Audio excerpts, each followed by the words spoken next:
अजित पवारांच्या जनसन्मान यात्रेच्या पहिल्या टप्प्याला नाशिकच्या दिंडोरीमधून सुरुवात झाली आहे। अजित पवारांनी काळाराम मंदिरामध्ये जाऊन दर्शन घेतलं, तर तिथे मनोज जरांगे यांची शांतता रॅली सांगलीमध्ये पोहोचली आहे। मनोज जरांगे पश्चिम महाराष्ट्राच्या दौऱ्यावर आहेत। जरांगे यांचं सांगलीमध्ये आता भाषण सुरू आहे। तर अजित पवार यांची जनसन्मान यात्रा नाशिकच्या दिंडोरीमधून आजपासून सुरू झाली। काळाराम मंदिरामध्ये जाऊन सुद्धा अजित पवारांनी दर्शन घेतलेलं आहे।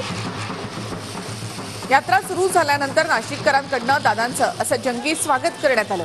तर दुसरी दृश्य आहे ती मनोज जरांगे यांच्या शांतता रॅलीची। आणि आता सांगलीमध्ये आता ही शांतता रॅली पोहोचली असून सांगलीमध्ये जरांगे यांचं भाषण सुरू आहे। त्यांच्या निशाण्यावर आज कोण असणार याकडे सर्वांचे लक्ष।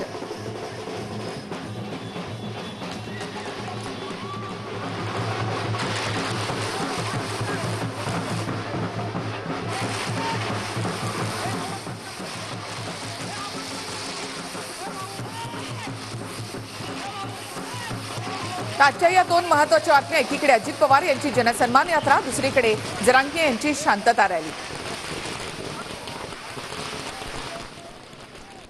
जरांगेंची शांतता रॅली आता सांगलीमध्ये पोहोचली आणि सांगलीमध्ये जरांगे यांचं भाषण सुरू आहे।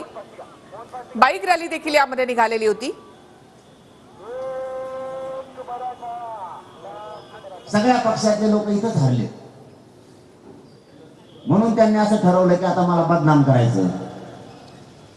तिथं नसं ऐकत तर SIT नेमायची। आज तर मला